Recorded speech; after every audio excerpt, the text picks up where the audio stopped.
Hello and welcome to the Recipe for Recovery Hit Scotland webinar, and thank you so much for joining us. My name is Jennifer Riach, and it is my absolute pleasure to be here over the next hour and over the next 5 weeks of webinars.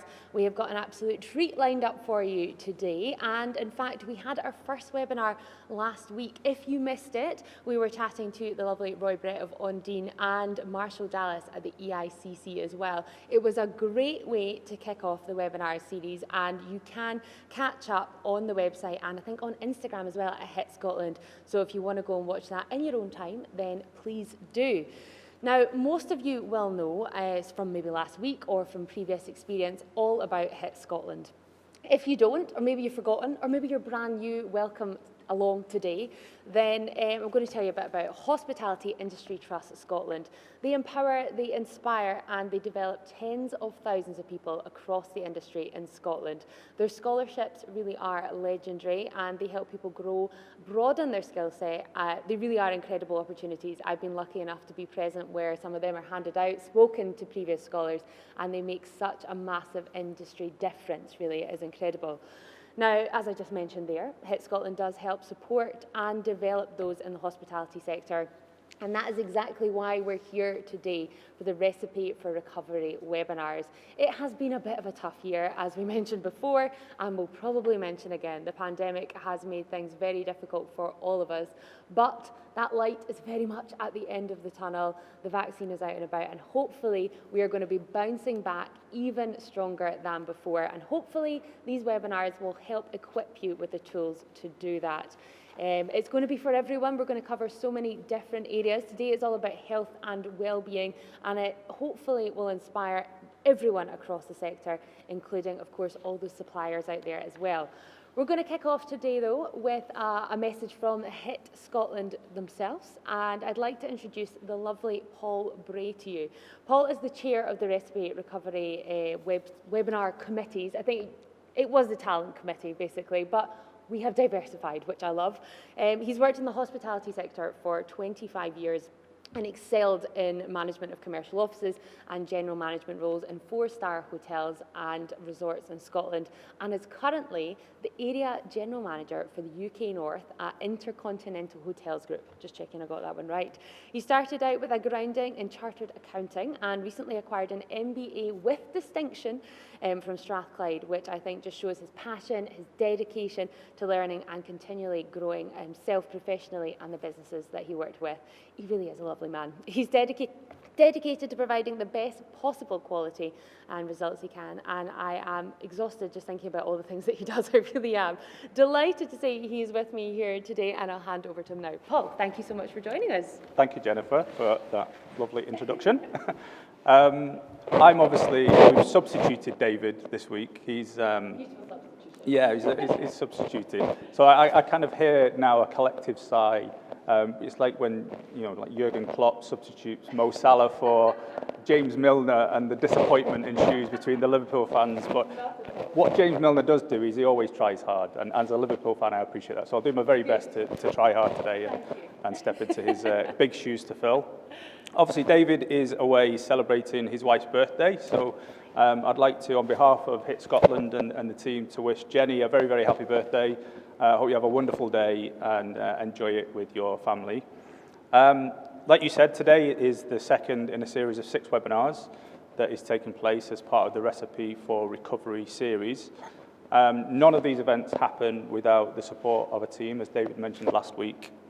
So I'd like to express a sincere thank you to the committee for all of their hard work. Obviously, Kirsty and David in particular for allowing us to take part in developing these seminars and pulling them together as quickly as what we did. This one in particular, obviously we tend to, or historically we hand out the scholarships at a physical event.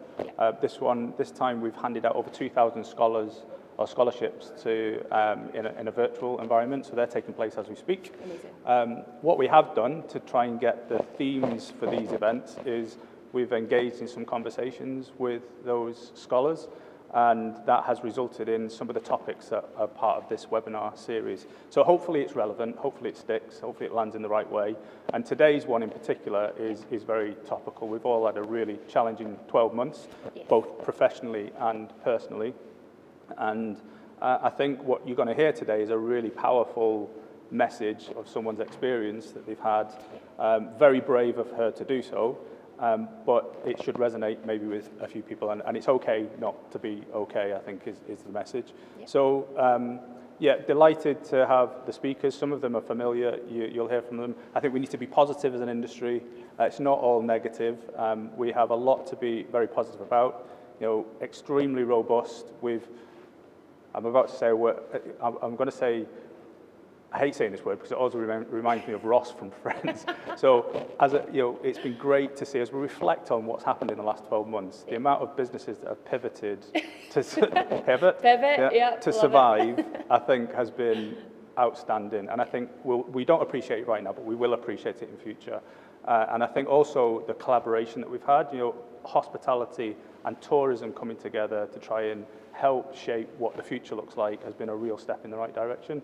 So I think right now it's difficult, it's challenging, but as we move forward, it'll be something that we can reflect on very positively. And hopefully these seminars and webinars land where they're intended to land and are well received and people enjoy them. So thank you very much for allowing me to be here today. And I'm really looking forward to what the guys have got to present. Amazing. Thank you so much, Paul. And we have all pivoted very well. I like that. That positivity is fantastic. Now, before we move on to the speakers, I just want to say a big thank you to our sponsors of the event. We have got Skills Development Scotland, we've got Vision Events Glasgow, Red Unit, Recruit Genie, and Hilton Hotels. And I said last week I'd normally give them a round of applause. The room would normally give them a round of applause. So we'll have to do it virtually and say thank you very much, because without them, these just wouldn't be possible. Now, today's webinar, as you'll know, is free, and we want to make sure that that is the case throughout the whole series. It will remain free. We want everyone to get involved because we know it is a tough time for so many people out there. We want to let you know, though, if you can and you're able and you want to, you can donate to us £10 at HITSCOT. You text HITSCOT, it's on there on the screen below me, to 785, that's 70085 with HITSCOT.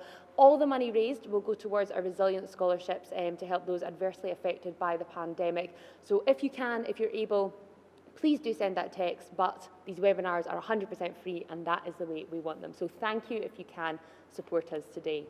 Right, let's get started. Let's get into the meat of it. We have three wonderful speakers today for you, and an opportunity as well to ask questions. This is a big conversation, so if you do want to get involved, if there's any burning questions for any of our speakers today, then you can get involved in the box on, I've got a computer beside me here. I'm going to get your questions in the chat box, put them in there in the webinar, and I will try and collate them and put them to the speakers at the end of today.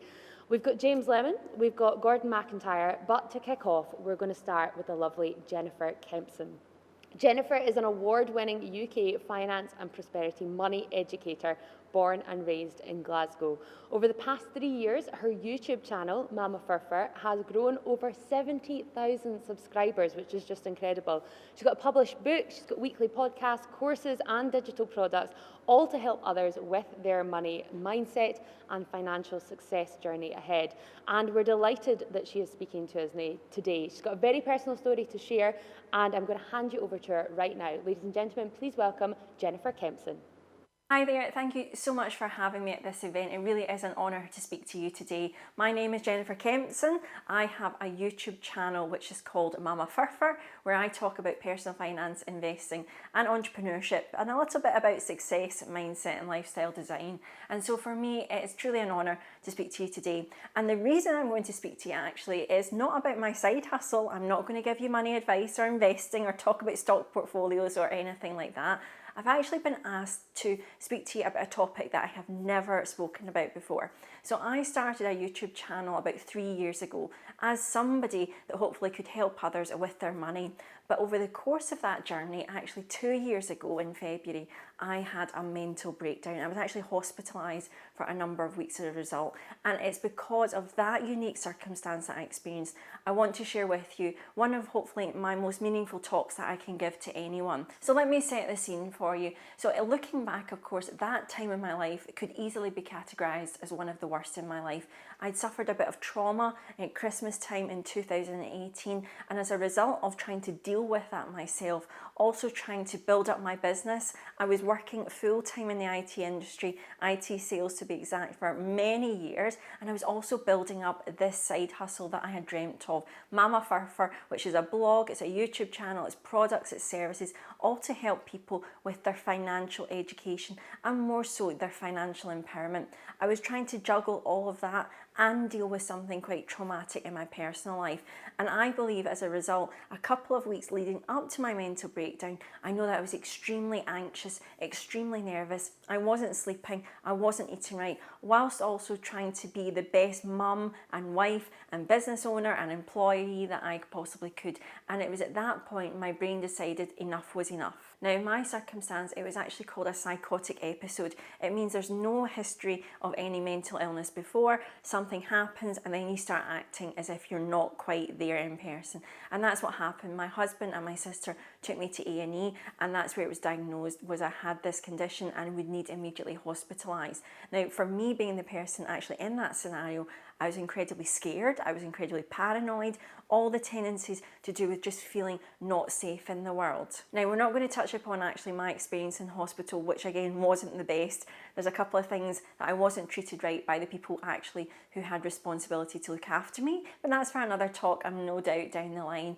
But I want to share with you some of the common things and the blessings that I took from that scenario. So those 3 weeks changed my life, I believe, as a result, and more so of the people that I got to be around, and then also how I really responded and dealt with myself afterwards.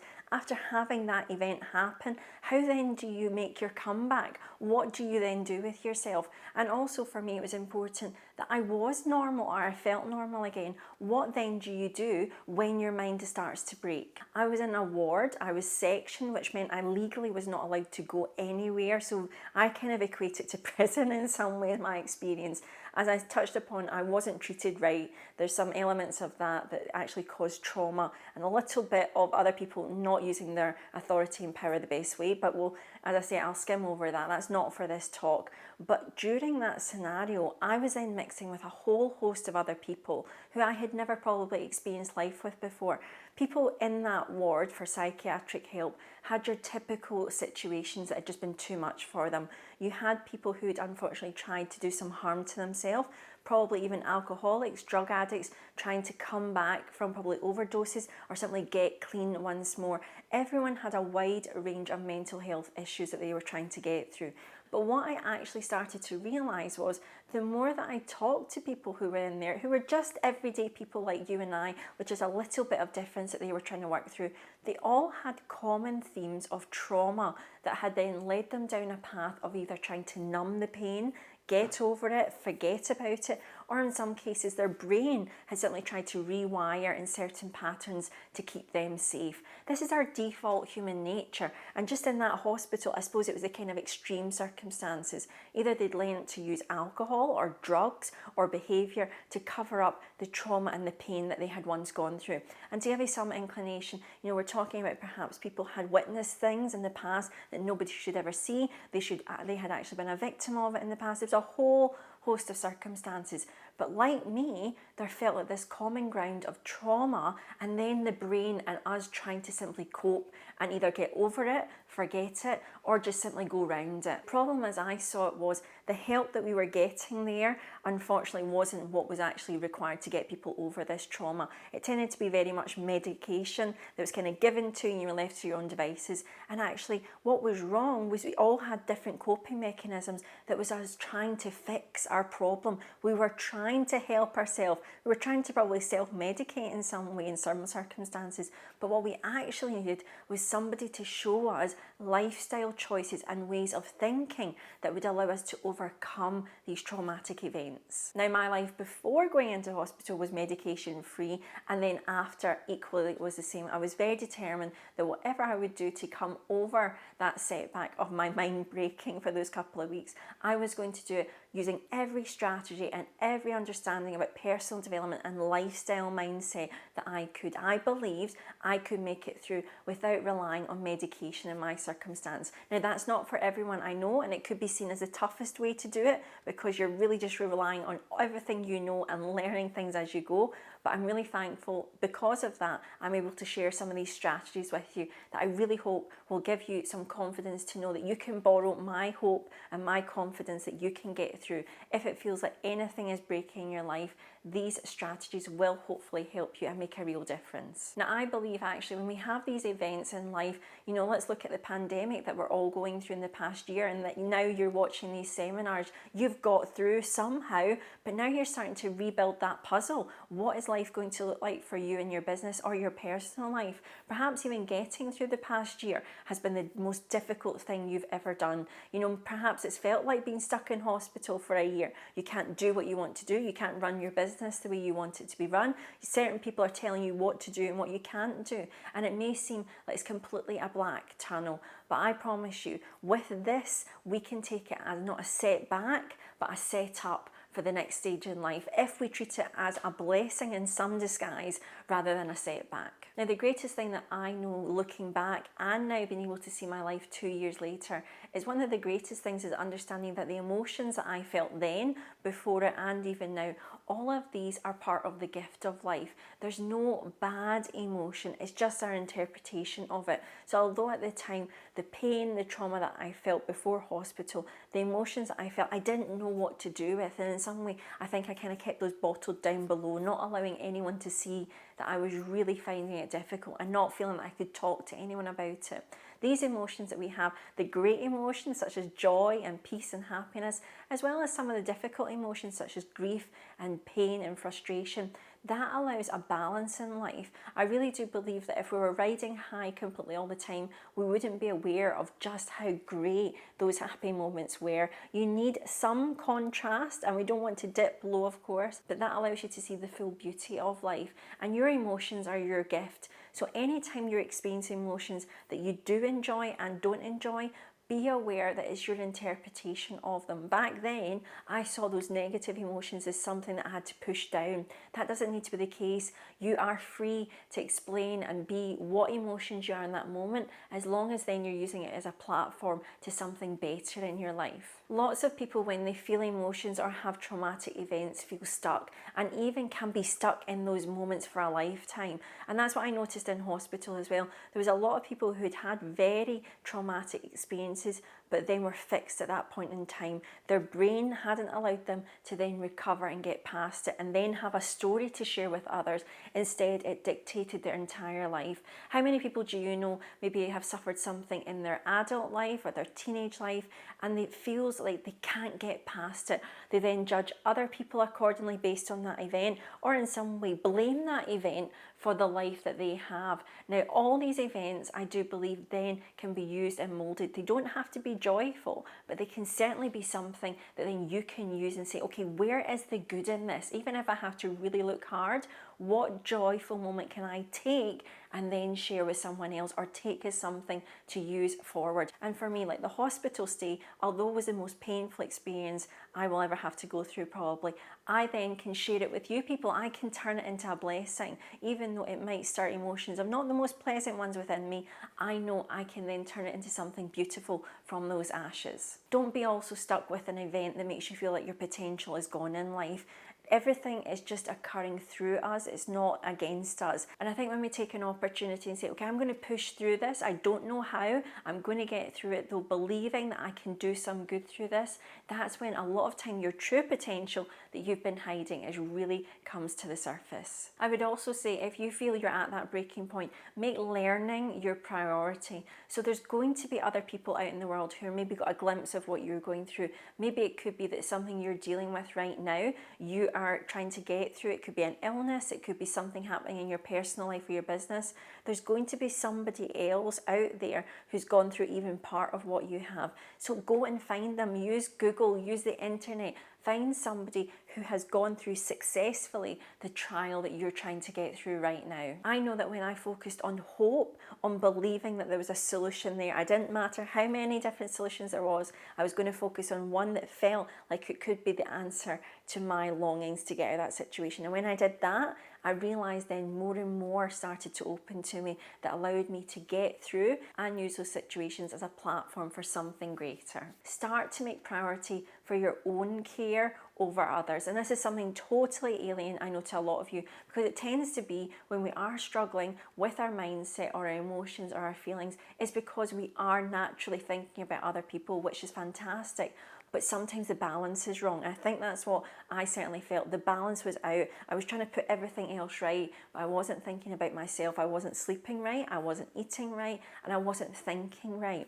So if you feel you're struggling as well, take time, especially first thing in the morning, to set and align with knowing you and looking after you. Perhaps it's even just reading something really great and positive, a personal development book, or something to do with faith or spirituality, something that levels you to know truly that there is good news ahead, there is something to be hopeful for. And also looking after your body physically.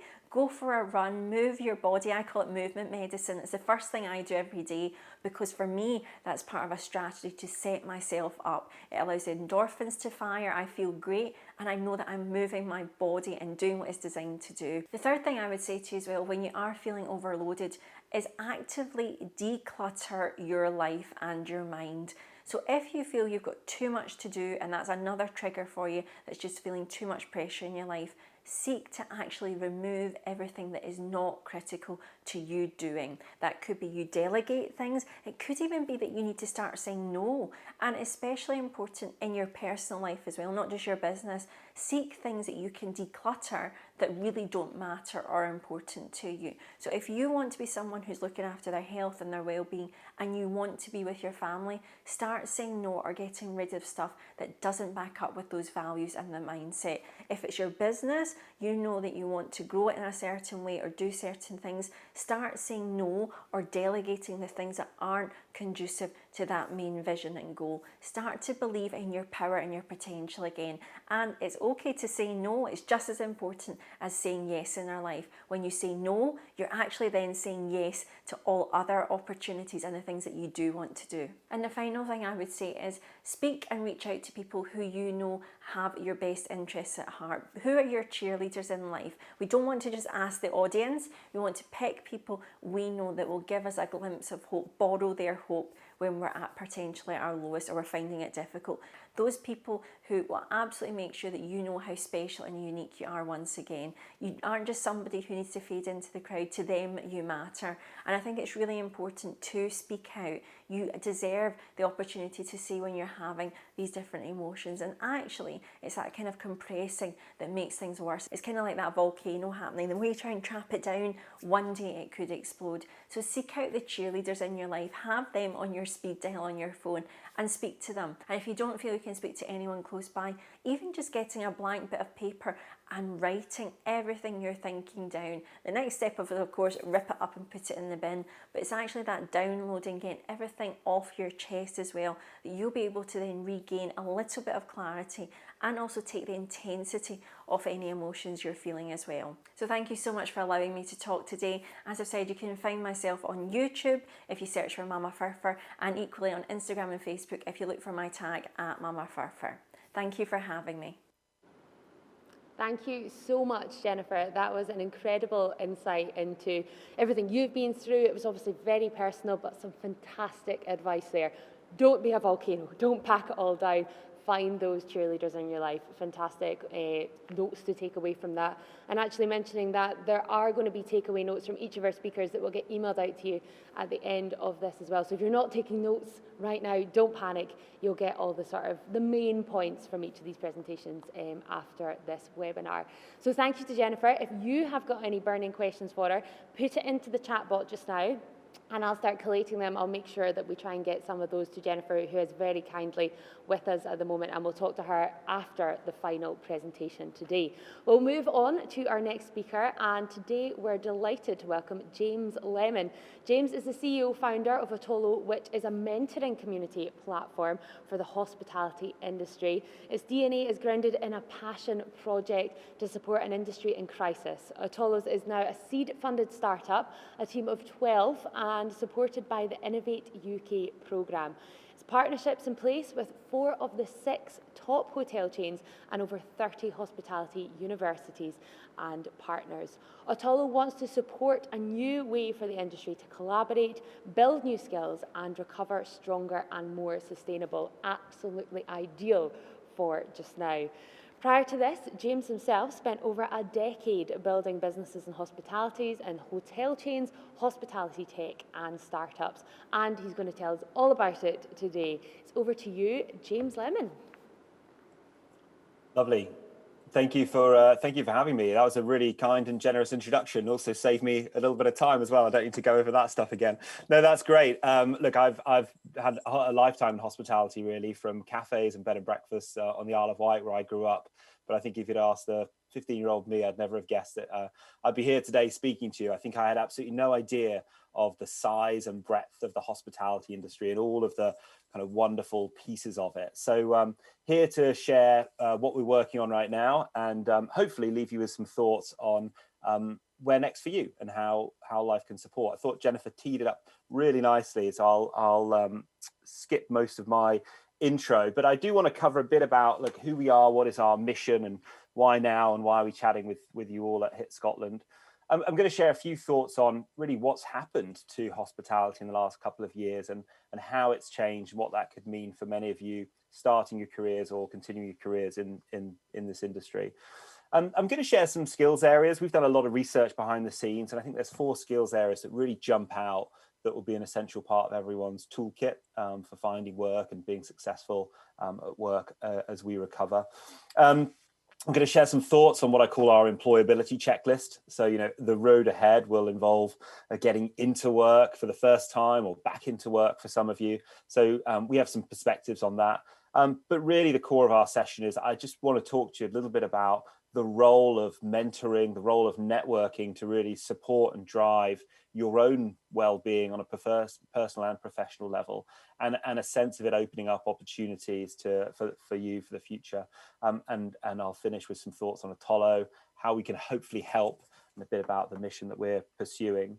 So who are we by background? Well, as said, I mean, I've spent a lifetime in hospitality, actually at big chains like IHG, on the technology side of the industry, and one of the big distributors called Travelport, and even in startup land. I was chief operating officer of a small Airbnb management company. We set up what is now Marriott Homes and Villas. So really feel like I've seen all the different parts of the industry, and been really lucky to, I guess, be considered a bit of an expert, but build a really strong network, more importantly.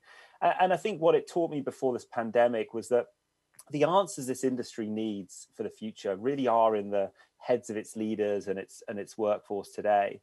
And so everyone deserves to have a really strong network, and mentoring, just this idea of sharing knowledge and guiding others on a journey, has got to be at the heart of how hospitality bounces back and recovers. So we are all about people and experiences, just building a huge global community of everyone who wants to reach their potential in hospitality. And that's what we are spending our time doing. So how did it all come about? Well, I think we all noticed, this is a cyclical industry. That's the most important thing to say. People like Paul and myself who have been lucky enough or unlucky enough to see the ups and downs of the last couple of decades. Every 7 to 10 years or so, we take a dip, along with kind of global recessions or pandemics in other parts of the world. But I think we all recognize what we've seen in the last year is far beyond anything we see in the normal cycle, with hotels having to shut their doors, with travel, a core human experience being banned. Therefore, in order to bounce back, we're going to need new approaches into our businesses. Whether we're running hotels, running restaurants, running events, we're going to need to adapt the way that we interact with customers. Even this event today, unlike anything we would have seen a year ago, sitting alone in a ballroom and then connecting down here in Wimbledon. the industry needs new ideas, and the industry needs people who can solve the problems it's facing around how do we operate in a leaner way? How do we operate more digitally with our customers? How do we get closer to our customers as we encourage people that it's safe and exciting to travel again when the time is right? So I think the first question I'd ask is, as a young person entering the industry, do you know what the industry needs next? And do you know what you have to offer? Are you working on skills areas that you're feeling, yeah, I know what I'm about. I know what I would say to someone in a job interview or about what's going on in the world around me. And so really Otolo wanted to give that opportunity to everyone, wanted to give everyone, all 3 million people who work in hospitality in the UK, a chance to build a network, to get support, to get development, to connect with the most skilled and brilliant minds in the industry. And so we've gathered them all on one place in Otolo. So what are the 4 skills areas that come up again and again? Well, here, the skills I'd really be thinking about if I was entering the industry for the first time today, and I think about most days, firstly is innovation. We need new ideas brought to the table. We need you to be taking examples that you've seen from your social lives or your sports passions, bring them to hospitality and say, this is how people want to have experiences. This is how we need to run teams and how we run businesses. We need those new ideas. We can't do things the same way we always have. Next is cross-team skills. And again, I think 3 or 4 years ago, we were getting quite specialist in hospitality. And what you've seen in the last 12 months is everyone has to do every job. You won't just be a front office expert. You'll be rushing over and serving people drinks and making cocktails. You'll be fixing problems in the room. We all need to get comfortable that marketing people understand revenue management and sales people understand the ins and outs of marketing. So get familiar with skills that maybe were on the fringes of your knowledge or you didn't think would be that important. All the skills in hospitality are going to be important to you in the next few years. Third is agility, this ability to move at speed. I think anyone who's been working in the last 12 months will know that companies have made decisions in hours, days, and weeks that normally would have taken months and years. It would be lovely to maintain the best of that. It would be lovely to have that culture of testing new ideas quickly and rolling things out that work and cutting things that don't work. And speaking up and letting people know what's going well and not going well is what we need from the young people entering the industry today. And then lastly is diversity. Again, obviously a key theme in the world today and in hospitality as well. We've always been such a diverse industry, but the key takeaway is you're going to be working with a whole range of people with fresh cultural perspectives and previous experiences that are completely different to yours. So being open-minded, being empathetic, knowing how to use that constructively to get things done and change the industry for the better is going to be critical. So are you getting that exposure you need to that wide range of ideas so that you understand how different people tick?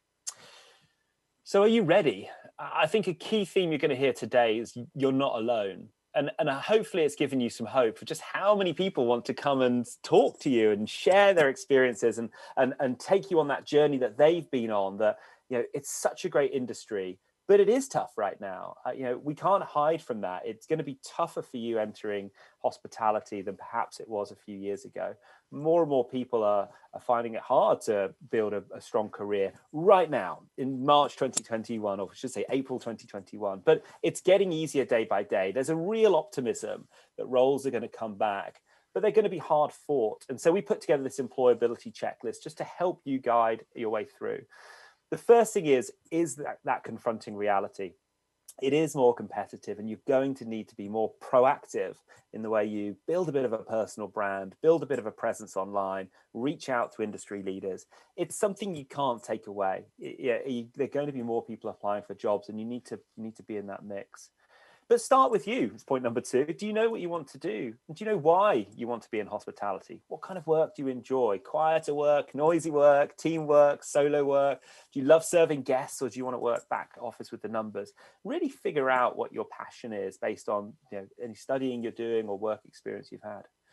Third up is broaden your horizon. The industry is so much bigger than you'd ever believe. Not just accommodation, events, dining and technology, but this whole ecosystem of suppliers and technology companies and alternative accommodation, this Airbnb economy of running thousands of homes across cities and rural areas.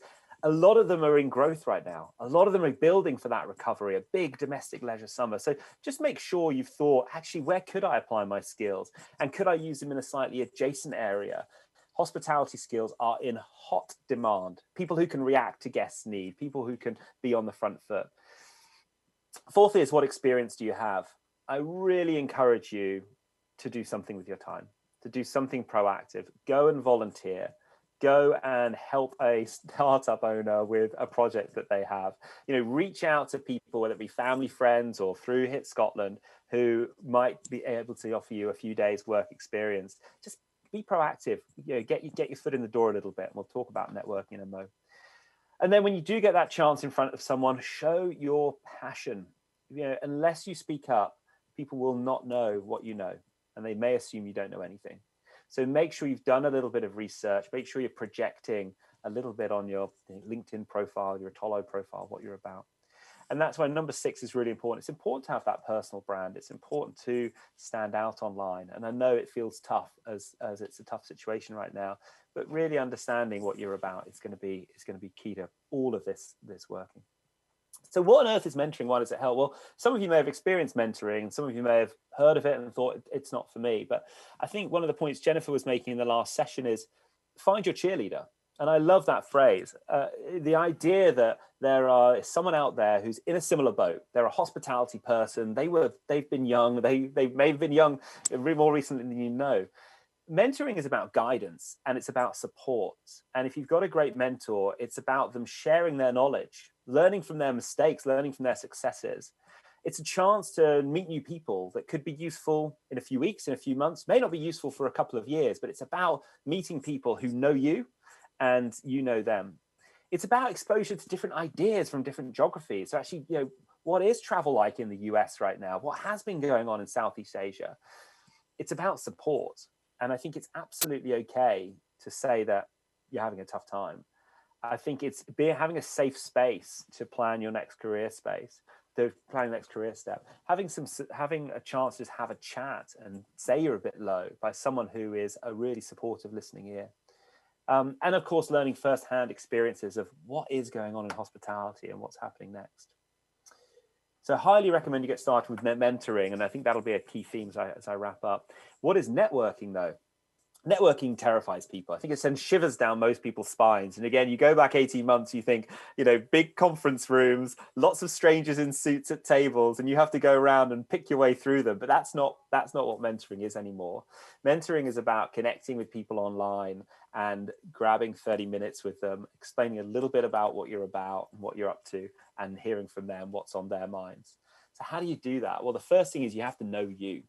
You have to be able to give a pretty good 30-second introduction on where you've come from, what you're passionate about, and what you want to do next. Start small. Honestly, just take a first step.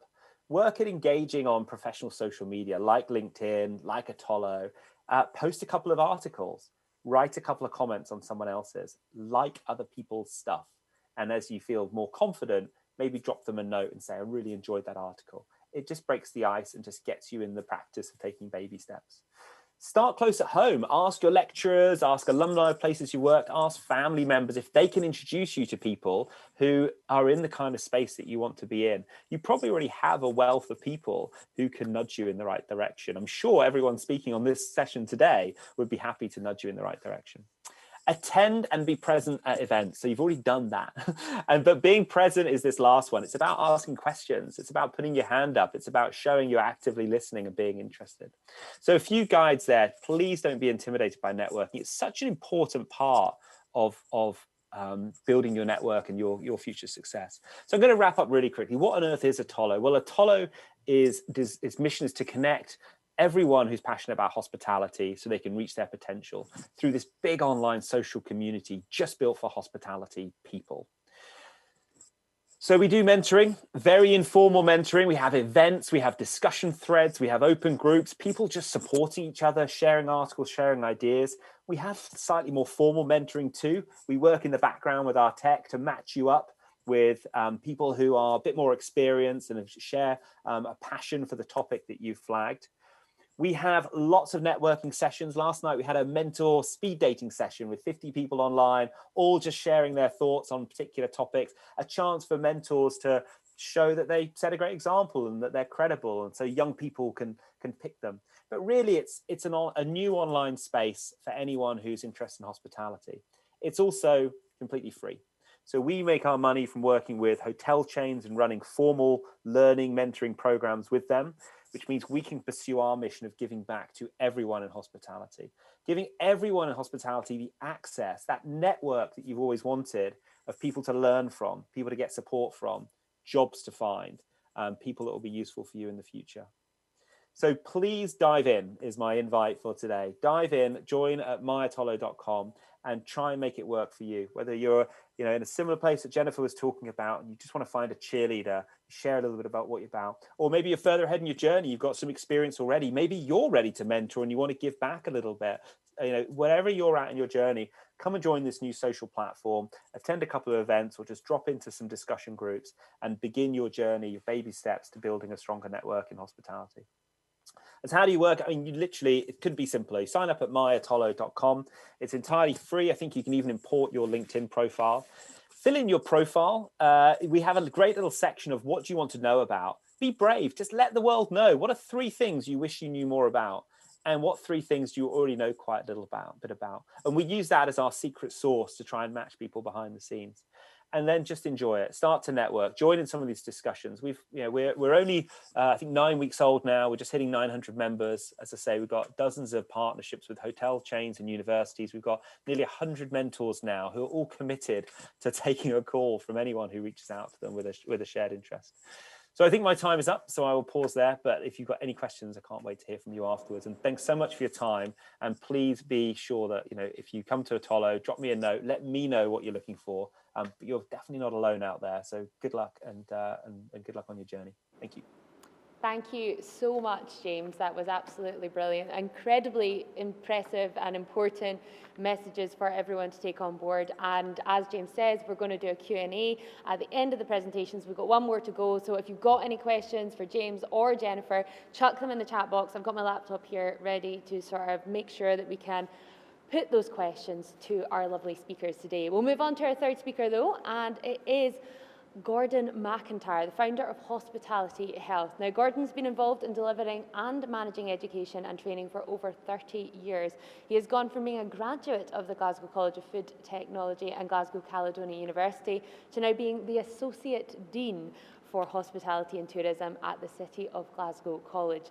He is presently the chair of the SQA Events Qualification Steering Team, Vice Chair of the Experience Glasgow, a member of Springboard Scotland Advisory Board, member of the Scottish Tourism Skills and Group, and committee member and immediate past chair of the Scottish Hospitality and Tourism Association, and is the chairman of the recently launched Scottish charity Hospitality Health, created to support employees and employers. What a list. Incredible. The man is superhuman. He's also got incredible awards, but if we list all of them, we'll be here till next week. So we'll move straight on and speak to the man himself. Please welcome the wonderful Gordon McIntyre.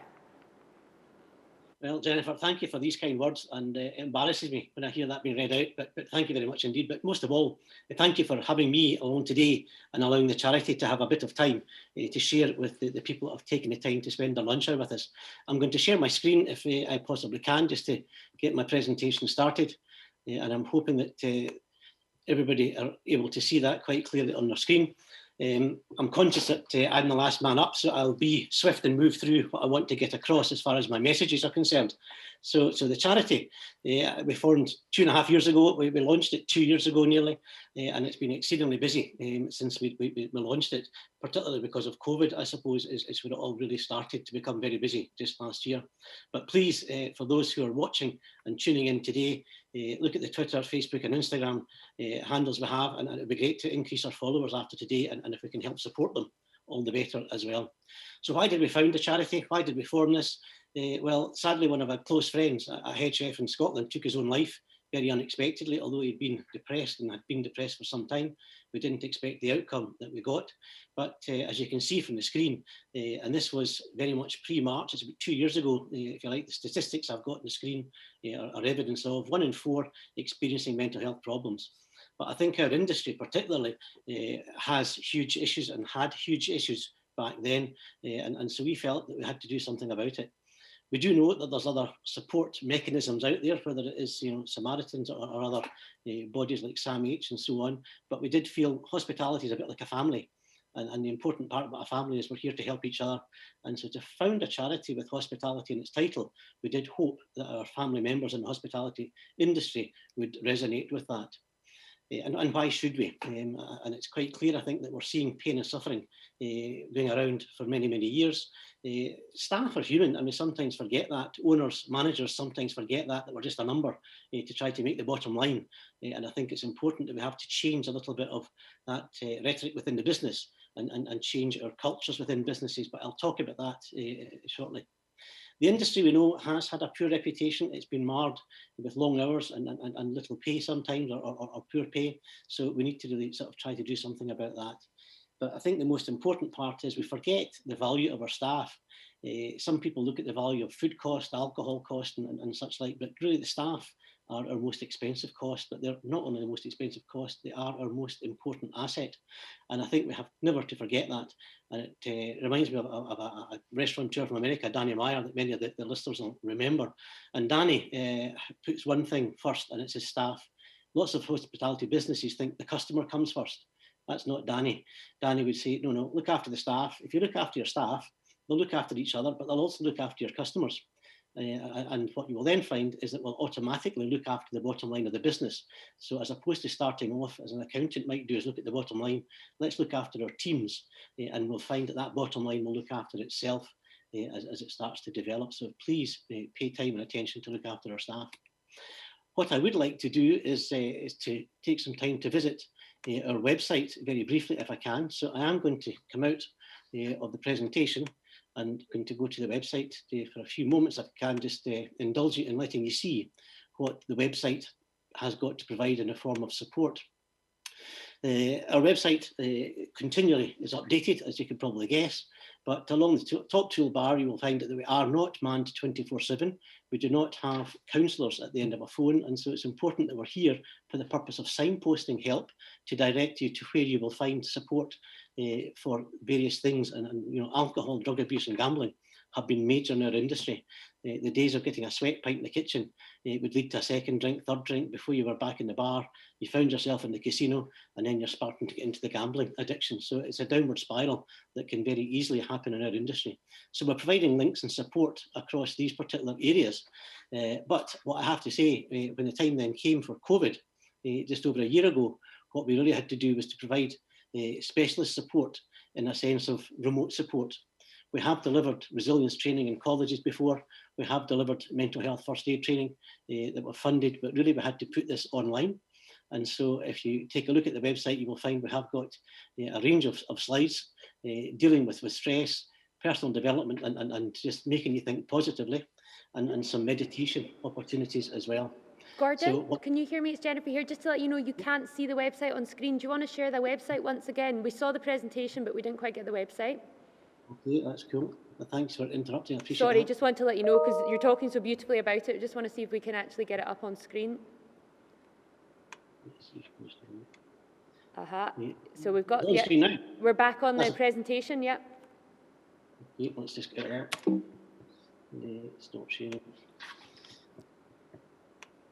Is tech whiz even knowing how to do this? To be honest, I have absolutely no idea. I'm impressed you've even got the skills here. I don't know. It worked earlier on. Let's just it see did. It was perfect. It's so typical. See what we've got here.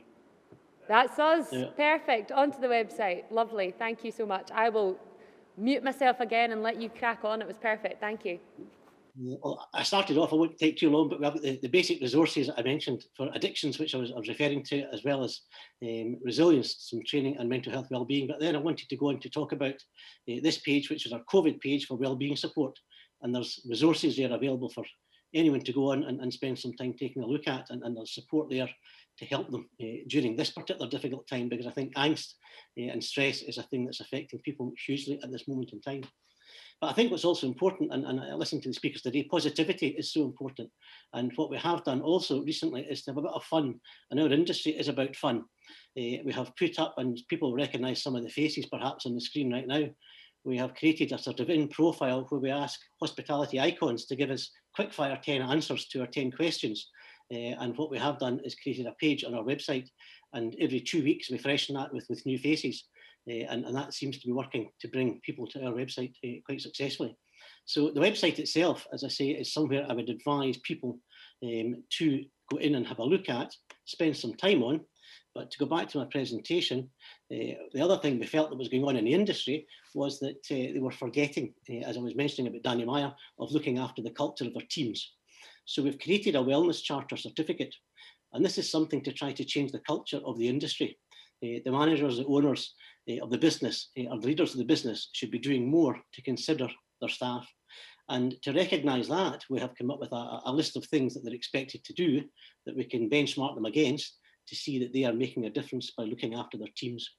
And what we have to now do is think, is this possible? And I have to be honest and tell you, in the past 2 years, the answer is yes, because we've been seeing teams being well looked after and being cared for during COVID. But before that, we're finding that many employers are now becoming better employers because they are actually putting their staff first. And it's being non-judgmental about mental health. And I have to thank Jennifer for her presentation earlier on this afternoon, because a number of things that I'll move on to certainly resonate with what I'll be talking about, that it is not something that used to be the stigma that it used to be. We have got to understand that it's something we can talk about, and that the workplace and businesses should in fact welcome people back and encourage them to be at their work as much as possible. But to give a few tips for some of the viewers that are on today and the listeners that are in today, if we could leave you with a few things that might allow you to understand how to deal with this better, should you come across it, both for yourself, but also perhaps if we've got managers and supervisors on the call as well, that they could watch out for these particular signs and changes in people's behaviours. The question I get asked quite often is it when somebody goes quiet? Is that a sign that somebody maybe is moving into sort of a difficult period of mental health and maybe depression? And the answer is unfortunately not as simple as that. It could be just changes in their behaviour. It could be somebody who's quiet who becomes very talkative, or somebody who starts to maybe talk quickly when they used to speak slowly. It might be somebody who you notice has stopped eating. And so we've got to watch for signs of changes in behaviour, I have to say. And it's interesting in listening to Jennifer's presentation, what I've got on the screen right now with signs of stress are in fact things that she mentioned herself earlier on in a very moving presentation that she gave us. So what we want to try to do is to manage these internal stressors. And it's a wee bit like some of the hints that she was mentioning, is write things down, make a list. And if we do that, we're able to get more control over what we can manage. And if we manage the things we can control and neglect the things we've got no control over, that we start to feel better already. And well-being is something that we're absolutely massive in trying to promote, is the whole person. And that bottom sort of strapline about keeping busy, creating a routine, and keeping in touch is so, so important within your well-being. So my last couple of slides really, I suppose, are just to try to give tips and steps of how people can do that to get them through this final period of lockdown and perhaps back to work. And being connected, that connectivity, a wee bit like what James was speaking about, mentors, reaching out and talking to people. Don't wait for them to call you or text you. You make the difference, and you make that text or make that WhatsApp message. Keep in touch with family and friends is so important. Learning something new. I think our mind, our brain can be trained. And so let's train our brain the same way as we train our body for physical exercise. Do something new. We've had plenty of time, and we'll still get time if we've not started to learn something new, whether it is a new dish in cooking or whether it's an instrument or what we happen to do, please do it. You maybe heard the expression sort of pay it forward. So let's give back and be kind. It's now is the time more than ever. I think we have seen acts of kindness develop, but we want to keep that happening. Let's not lose it. The smile we know goes around the world. When you smile, somebody else smiles. And it's amazing that when I'm saying this just now to you, it's not to make the other person feel better. I'm actually saying this because it's going to make you feel better. The basic thank yous and giving up some time makes a huge difference to your own well-being, and you will find it you'll be better for it. We are right in the middle of spring. The clock's sprung forward. We went into lockdown last year at the similar time, and it's amazing the changes that are going on round about us. There's less aeroplanes, there's less traffic, so we can actually listen to nature. We can watch the crocus, the daffodils, the tulips, and every bud and every flower as it starts to open up as we move around. So stop and listen and take notice. And that's what we don't do very often. We don't stop and give ourselves that time just to reflect and to chill out, if you like, because we're very busy people, always on the move. And so I'm suggesting it's time to sort of just slow down and take a moment or two. But at the same time, I'm saying keeping active. And that's something that I think Jennifer mentioned too, that the routine's important, but we don't need to join a gym. We don't need the money to pay to membership of a gym. What we can do is we can walk and cycle. And if you've got a dog like me, it's amazing to get you out, about, and get that exercise done. But one of the other secrets, I think, of being successful and being fit and moving on in the future is being resilient. And it's a word that's being used, I've heard more often now than ever before, almost like it wasn't in the English dictionary before it's appeared now. And so the first thing really is we're mentioning is about accepting what you can change and rejecting the things you cannot change. Don't worry about it and don't panic about it. But take a wee bit of control. Hunt for the good and the things that you're grateful for. What we're really saying here is look after what is good for you, and it will look after you at the same time, and focus your attention on the good things. It's all about creating a positive mindset and keeping that negative thought out of your head.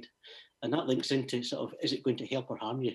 So a situation happens, a phone call comes, and you then have to ask yourself, is this something that's going to help me, or is it going to be something that's going to put me in a negative place, and I don't want that to happen. So control it and make a difference by choosing which you wish to follow. Fountains and drains is a lovely expression I like, and be around the fountains. The fountains are the people that are spouting positive energy, and fountains are beautiful things. If you've been to Barcelona, you've been to around the world, the fountains you can stand back in Las Vegas watch are just mesmerising. The people who are the fountains are the ones you want to befriend and spend time with. The drains are the people that are continually negative, wearing you down and just make you feel, oh my gosh, what am I doing here?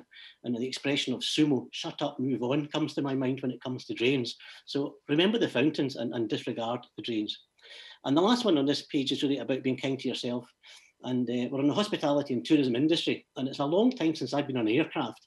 But what I like to think about this, and the analogy I offer about being kind to yourself, is remember what the cabin crew do at the very beginning of a flight, if you can remember that far back, of course. And that's to go through a security briefing, if you like, and they talk about when the cabin crew air drops, and if that pressure drops, you then find an oxygen mask drops down in front of us. And what they tell you to do is to put it on yourself first before you put it on anybody else round about you if you've got a young child.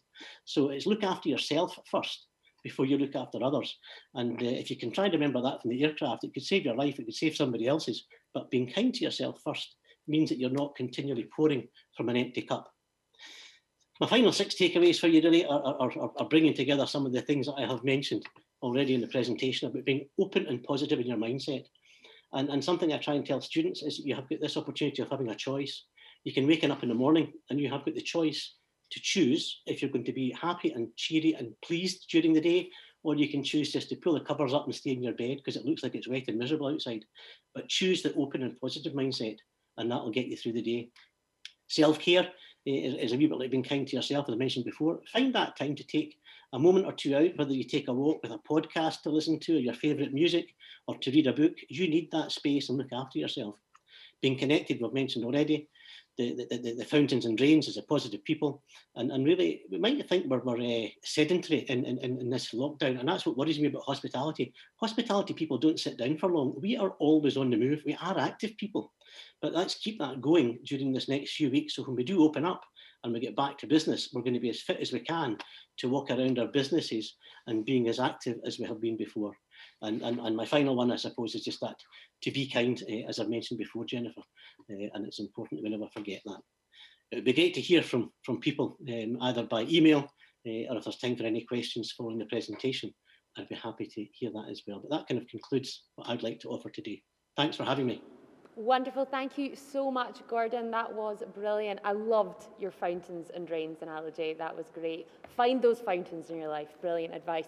Now, as you'll all be aware, we're obviously towards the end of the hour, but I think it's important that we get a few questions in. All the speakers have hung around, so please do chuck any questions you've got in the chat box and I will try and get them to the speakers. I want to start off actually going to Jennifer, if that's okay, and say thank you once again for such a powerful presentation. It was brilliant. It must be a difficult thing to talk about, obviously, but you did it so beautifully, so eloquently, and so inspirationally, which I think everyone has touched on today.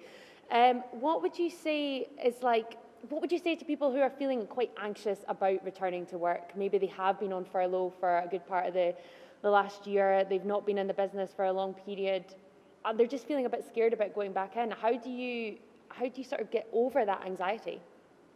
I'm no by means an expert on anxiety or anything, just share my personal story, but I think it all comes down to, we've touched upon this a couple of talks, knowing what you can control and what you can't control. And I know like the industry in particular will look different, and you'll have a lot more maybe safety fears because of the nature of what's happened. Yeah. But I would just really say, like, stay as grounded as you can and understand to serve in the calling that you feel. This is your job, your role. Do everything within your power, and then in some way try and forget about some of the other things that would maybe not even happen, or, you know, in a millionth time down the line. So really focus on what you can control, and in some way use the past year, hopefully, as well, to work on hopefully these good habits you might have developed. Keep up maybe the daily walk in your free time, and the quiet time if you have developed them as well. Yeah, I think getting that activity, and as you said, find your cheerleader, as Gordon said, find your fountain. You're looking for that positivity to help you continue to sort of be that positive person. Do you think mental health is considered enough within all the industries across sort of the sector? Is it getting better? Are we talking about it more? If this question is for me, Jennifer, sorry, back to you, Jennifer. Sorry. Yes, I'm not sure that we are talking about mental health enough, and I think actually I'm not ashamed of my experience. I always believe, as I said in my talk, that you've been given a unique experience in life to then give a hand to someone else. And so actually, I think we find as more people talk, we'll all feel these low moments. Everyone who's human will, and actually it's those beautiful moments of knowing that we're vulnerable. We're not superwomen, we're not Superman. Share. And I also think that then there's power in that, because you'd never know, I never know who's watching this today. One person who says, do you know what, Jennifer's been through it, I'm going to take a glimpse of that. You never know who is waiting for that helping hand as well. So how do we talk more about it? Because as you said, it's 1,000,000% not anything to be ashamed of. As you said, it's powerful, making sure you can help other people, because it's something that so many people go through. How can we make sure that it's a conversation that keeps going? I think it's just simply being open enough to even say to one person you trust. You mentioned a couple of times the cheerleader analogy. I was a cheerleader at university, that's why it comes to mind. I love it. You know, but literally, if you can pick up the phone to the Samaritans, I think actually verbalizing it once just then takes the shame, the guilt, and we talked about that volcano, the pressure off. Yeah. So find somebody you can trust who for you is a person who absolutely will always believe in you achieving all your dreams. It might not be your mum or dad or your sister or brother, but somebody who you could turn around and say, oh, I'm kind of messing up here, and they'll go, I got you. I'm going to phone you. I'm going to make sure you're okay. Just that one person, and it just then, you realise you're not alone, because you're not alone. We're all in this together. Yeah, honestly, some fantastic messages there and brilliant answers. Thank you so much, Jennifer. I'm going to go to James now, actually, because I want to know, you were obviously talking about finding that network, finding that mentor. How do you make yourself stand out so that people want to connect with you? I mean, you talked about those small things about liking comments and gradually introducing yourself, but is there something that you should really be putting out to the world to say, I'm here and I want to be part of it? Yeah, absolutely. I think the first thing to do is I think firstly you just have to have a go on professional social media. You know, I definitely know people who are like, oh, I don't really do Facebook, I don't really do Twitter. And that's all fine, but I don't think you cannot do LinkedIn. And I think, you know, that's our mission with Otolo, as it becomes the place where you just have to be. The first thing to do is to spend a bit of time on your profile and probably share it with a friend. I always say just share it, or someone who's a bit more objective, and just say, look, do you get what I'm about? Do you get what I'm trying to say? You need to know what your passion is. You need to know what you want to do next. It could be you're really into hotel design. It could be really into new hotels. You could be really into new recipes that interesting chefs are trying, but just spend a bit of time sharing that kind of content and putting it out there. That's really it really is those first steps. You just have to put something on that profile, and that I think then leads you to be able to comment on other people who are writing articles, and just slowly you're just kind of starting to connect with people. Again, it's a really friendly space. LinkedIn's not always really friendly. Otolo is definitely always really friendly, but on both of them, it's about taking those steps of getting a profile set up, start putting some stuff out there, and nudging yourself with that confidence towards reaching out to people. Yeah, I suppose baby steps past your comfort zone. Maybe you're not that keen to be there, but you're just doing it gradually. I want to go back to something you said in your presentation about the sort of 4 skills that were necessary to be within the industry in particular. And the first one was innovation and having those ideas and sort of feeding from your own experiences. How do you maybe put those ideas forward to management? Say you're new, you're sort of in an entry-level position. How do you take that innovation and kind of see it take place? How does it happen? How do you get it up the chain? Do you know what I mean? How do you make that innovative difference? Yeah, it's a great question. We've set up partnership hubs in lots of different hotel chains, and so we've got lots of experience at that. The first is actually just to ask. I'm always amazed at the number of people who just say, well, no one's ever asked me this before. And of course, the reply is, well, did you ever offer it up to anyone? So, there are lots and lots of amazing leaders in hotels. I'm sure if I was on Paul's team right now and I said, look, Paul, actually, I think I'm doing a good job at work. I've got this idea. Do you mind if I test something for a month and then get back to you? I think you'd be amazed at the number of people that say, yeah, that absolutely makes sense. They may just be able to give you, a little bit of data about the business that you've never had before, or they may be able to give you, look, actually, why don't we just try this on a Tuesday morning when we're a bit quieter? But I think it's just about finding those moments to try stuff. There's loads of great stuff we can learn from startups. There's really good books like Lean Startup and Entering Startup Land that I completely recommend to people who are interested in innovation. But this idea that we build a really small version of a test and then put it out there, see if it works, and then go back to our manager and say, it didn't really work, sorry. Or actually, that seems to be working here. And then that's when you go, can I spend a bit more time on it? Or can we maybe have a pot of money? The other thing I'd say is that there's lots of startups out there that are desperate to get into hotels and into the restaurant industry. A lot of them are quite well funded. They'd probably be more than happy to come in and actually do a lot of that work for you. So just having a good network of people and knowing what those options are means you're front of the queue when it comes to anyone saying, look, does anyone know how to do digital menus? Does anyone know how to do contactless guest apps? If you can say, well, look, I'm part of this community and someone's been talking about that, or let me just ask them the question, straight away you're front of the queue for being able to share those ideas. Wonderful. James, honestly, so much great advice. I'd love to sit and talk to you and Jennifer all day, but I am aware of the time, so I want to go to Gordon quickly and ask just a couple of questions of him, because we obviously spoke a lot there about the health and the well-being side of things. How important would you say that routine is, and building a good, happy, healthy routine is, and making sure that we're sort of feeling good about ourselves? I think it's absolutely important, and I think more than ever before we've had time to consider it, Jennifer. And I think that's what people have got to now do, is to think about their time, manage their time maybe slightly better than they might have done before, because we've always been rushing about in our industry. We're always so busy, we don't have time to stop. But I think this past 12 months has given us opportunities to plan and look after ourselves that much better. And I think part of it also really is maybe asking right questions. We've got staff coming back to work over this next few weeks and months. And we always say, when we see a member of staff walking into the business, how are you? And you expect the answer, probably if you're from Scotland, oh, I'm fine. Fine doesn't really mean much. So I would like to suggest that we need to ask different questions. And it's really digging deeper to find out about their well-being, and it might open up the conversations that Jennifer was talking about. We could be asking them, how did you sleep last night? And that might give us a signal of, how are they? Or what did you have to eat when you were eating last? And we'll understand whether they're eating regularly or not. And so I think the questions that we choose to ask are very important now, because we shouldn't just be asking a short question, almost guessing the answer and blanking it out. We want to listen carefully as opposed to just hearing the answer.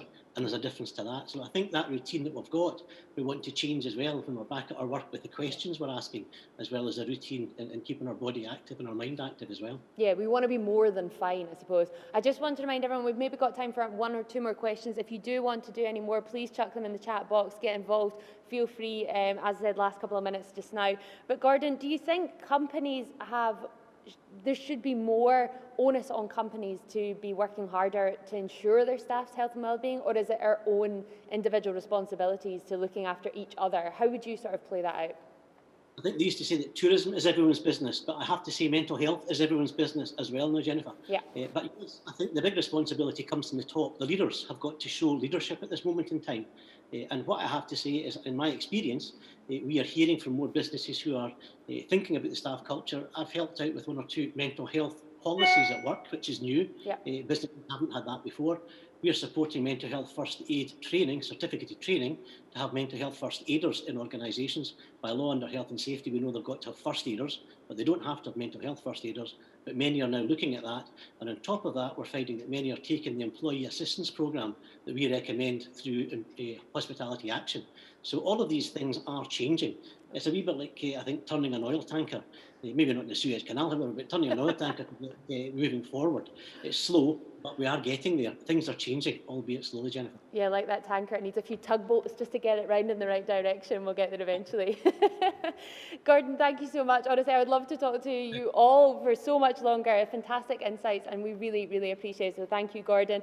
Thank you to Jennifer Kempson, and of course, James Lemon as well. You've all been absolutely wonderful and hopefully inspired everyone that's been watching today. That is pretty much all we've got time for, though. I think we've run over it a wee bit, so apologies for that, but some brilliant content, so definitely worth doing that. A big thank you before we leave to Skills Development Scotland, all of our sponsors, Vision Events Glasgow, Red Unit, Recruit Genie and Hilton Hotels even. We really wouldn't be able to do it without you all, so thank you very much. I think really that we've learned today some incredible themes, really. It's okay to not be okay, and it's so important to talk about it. Find your cheerleader, find that fountain of energy, and hopefully get you through it. Look for a mentor. Places like Otolo and LinkedIn are there to be used, and they're lovely places to go and be with like-minded people. Help each other, and just look after your teams. That is so important as well. Sort of any members of staff in there, look after each other. Thank you so much for attending. As we said, it is a free webinar. They'll continue to be free for the next 4 different sessions.